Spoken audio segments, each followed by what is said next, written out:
Morning, everybody. It's nice and toasty, middle of August out here, or towards the end of August. We're going to do a two-part series today or tonight by the time you see these on YouTube. The first one we're going to cover right here, the first video, is all the roadblocks and obstacles that I ran into as I'm trying to modify the dump bed here that AMT provided in their snowplow kit. It's a beautiful, beautiful dump bed. I highly recommend this kit to anybody. Easy to put together, well put together. But in my particular case, not quite what I was trying to look for in matching the real one we're gonna copy, and that would be the real one that's running around out there in Texas. So I'll show you those roadblocks. I'll show you the ideas I came up with. We'll call it a day as far as part one is concerned. We'll come back later in the evening. I'm going to do part two, a quickie, and I'll show you guys the results, whether it was a crash and burn or whether it was successful in trying to work over those obstacles that I ran into while trying to modify this bed here. Nothing wrong with the AMT kit or the dump bed. They are fantastic and I highly recommend them. However, for what I'm trying to do, may not quite work out. So let me show you guys on video here. I apologize if I'm in the way. Alrighty. So what we're trying to copy is this particular white Freightliner dump truck that's out somewhere in Austin, Texas. So I haven't heard from the guys yet. I did contact them. I haven't heard a thing. I'll try again here shortly. But as you can see, or you probably can't see, I will point them out. On your AMT kit, well, let's do it like this better. Same as the real one here, you have 1, 2, 3, 4, 5 ribs that go up and down.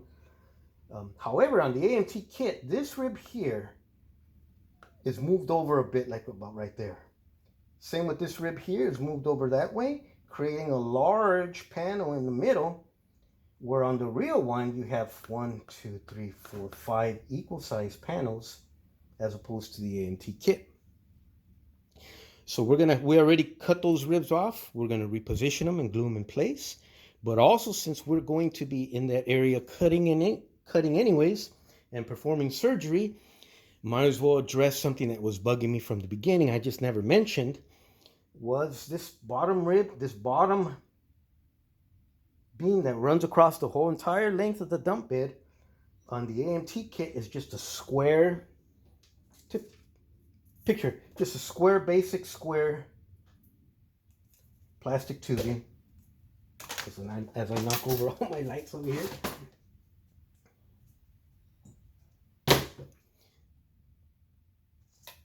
On the real one here that you're looking at on the screen,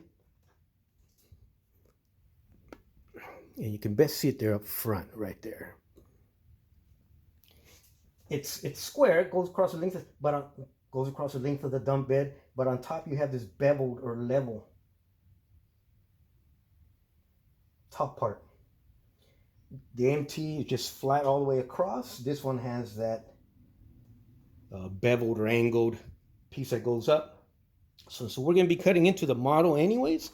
I'm going to go ahead and add that feature, work on it all day. We'll let you guys know how it comes out either tonight or first thing tomorrow morning in part one and part two. So let's get back to what I'm trying to do here.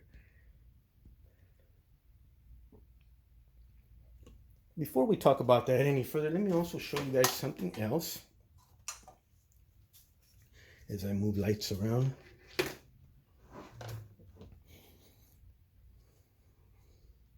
Well, let's stick to the subject. Let me turn the fan on here. Okay. So as you can see on the dump bed, I already eliminated or cut off all the ribs that were there. Remember, these two are spaced. This one goes this way, this one goes towards this way, and you have a larger center panel than your outer panels out here. So I had to cut those ribs off.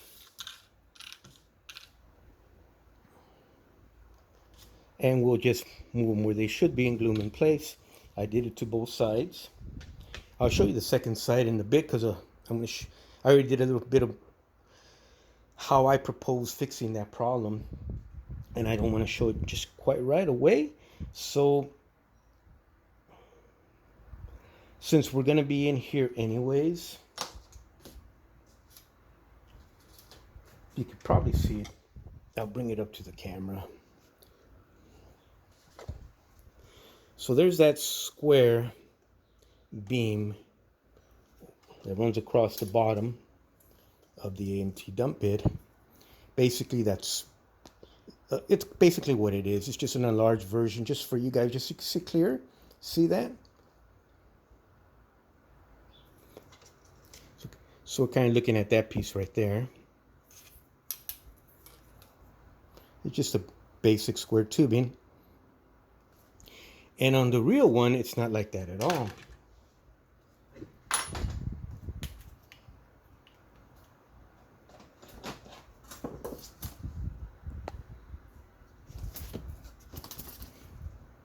On the real one, on the AMT kit, you get that big square tubing and the ribs sit on top here. However, on the real one, it's got an angle to it like that. And the ribs sit up here. So it's very noticeable to me the more I looked at the video. And now that I pointed it out, it's probably always been noticeable to a lot of you guys. But in order to do this build here, we're going to have to address it. So I have to point it out, and then we'll go ahead and do the mods to sort of correct it without tearing apart too much. And that's what I wanted to show you guys here. I already started on the second side. And there it is. That's what I came up with. It's just a white piece of styrene. And you can see the angle.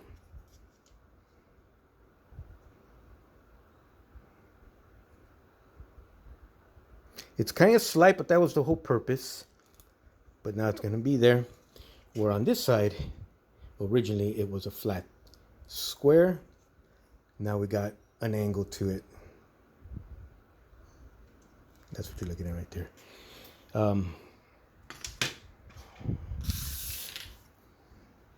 Another thing I also wanted to cover, and I already took it apart. I'll put it back on so you guys can see. Originally on my AMT dump bed, I noticed that this overhang portion that goes over the cab of the Freightliner unit was too short. It goes to about right there. Where on the videotape it sticks out a lot more.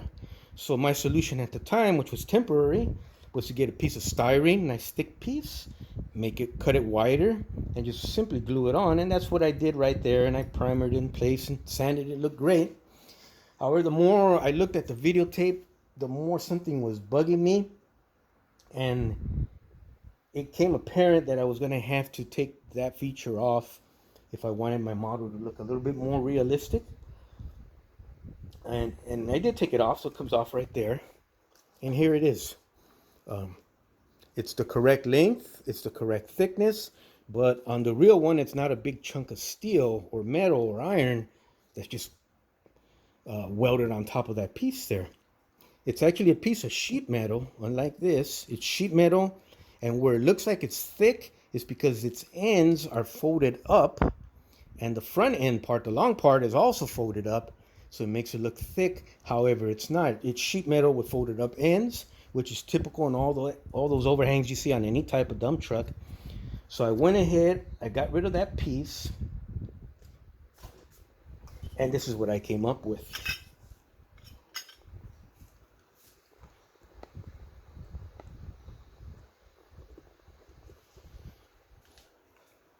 This piece now has a correct,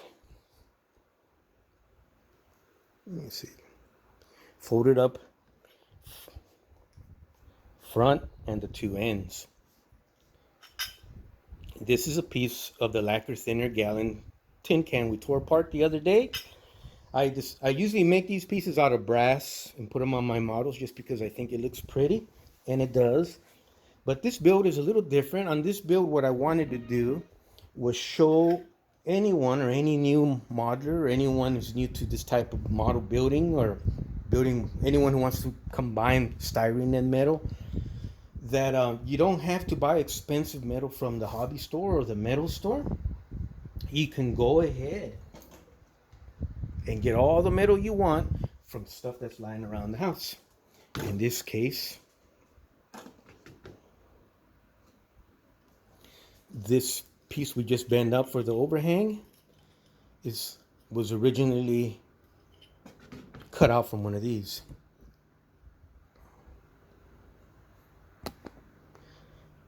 Use a lot of care when you cut these out. I used a Dremel tool to cut it. I used gloves, and then I went ahead and filed my ends and my corners.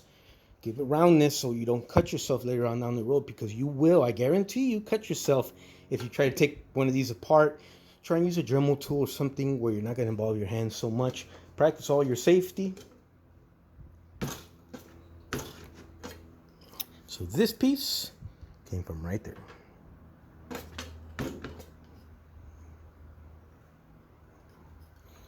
Now it's going to be part of my dump truck.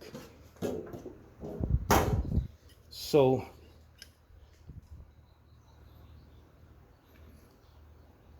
got the correct bends. So it's not a thick piece of styrene, just, you know, attached on top. It's actually sheet metal with the ends folded up with the correct length. And how that's going to work is like that. As I kick all sorts of stuff around here in the shop.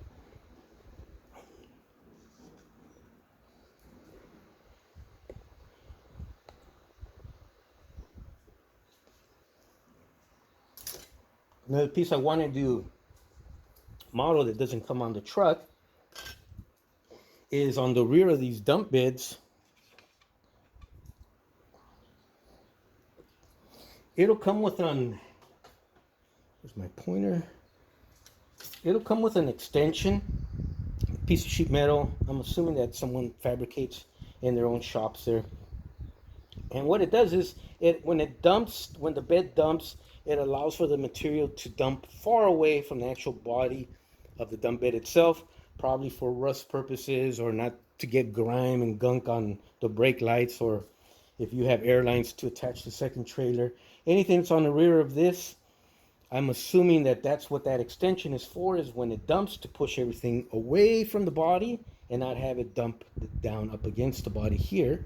So we went ahead, once again, I made it out of that tin can. By the way, this, if you primer it and you add your paint, the paint does stick to this with no issues whatsoever. I've already tested it many times and scratched into it. Use your primer and you'll be fine. I haven't done it without primer. I don't think I want to, but that might work too. You may want to try it that way. And it's the tin can that we cut out. So what we're going to do is we'll attach this right there. There are some other parts that are kind of missing I haven't put on here that go on the ends here, but we're going to do that hopefully tonight. You guys will see the end result, what that is going to look like. So real quick, let's do a quick crash and burn here. The styrene glue, the cement is done. Let's go ahead and attach one of the panels to see if it's going to work. I'm going to be out of camera sight for a second here while I do this up against my chest.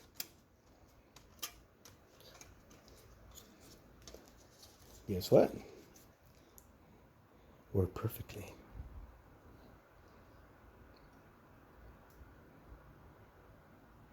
We'll just glue our ribs on there in the correct spacing and we're good to go. The bed is coming along a lot better than what I had anticipated. All required, as I get out of camera view again one more time, and excuse me, sorry about that, but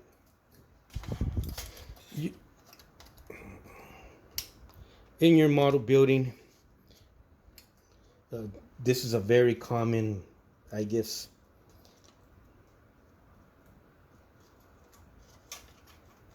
it's part of model building. If you're going to build any type of model, you're always going to come across problems that you got to kind of overcome in order to get what you're trying to do. So it's going to be a quick video, and pretty much we're just about done. And there you go.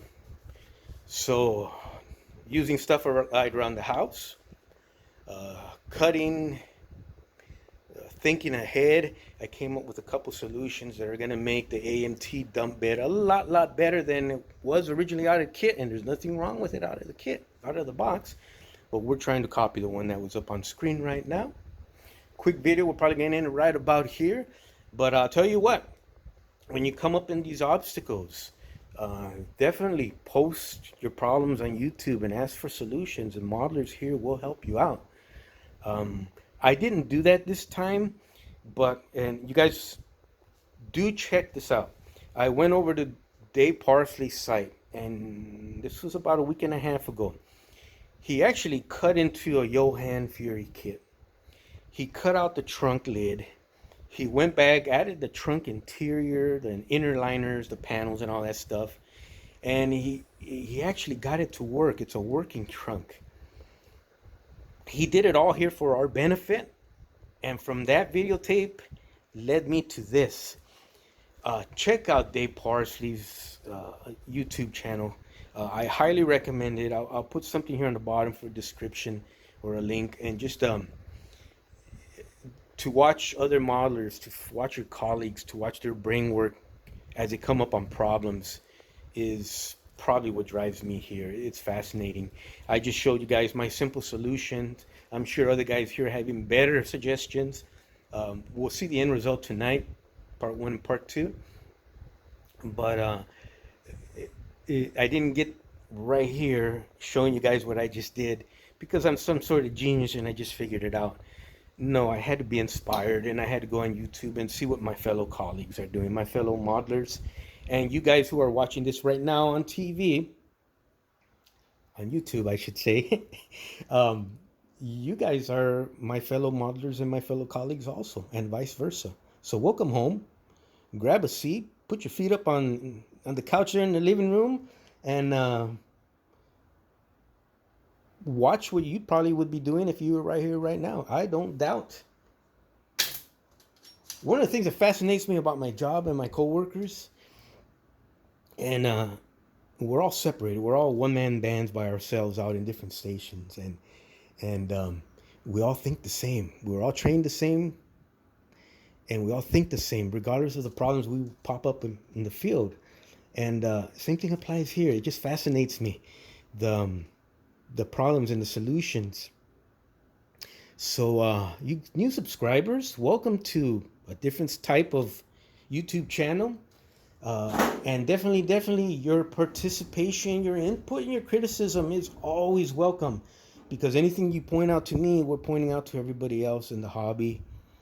The hobby keeps living and keeps moving along and evolving. Like I mentioned before, and a couple of you guys will probably pipe in the same thing. When I started modeling here many years ago, maybe in the late 70s, early 80s, there was no resin, cool pieces, parts you could order. There was no photo etch. There was no printing your own decals, and so on and so on and so on. There was no 3D parts. That's Star Trek science fiction stuff. Well, look where we are today. And if the hobby doesn't evolve and get new blood and ideas and keeps the brain juices going, you know, it's gonna stagnate. So that's it for today. No outgoing music. Check out part 2. Let me give you a little zoom here.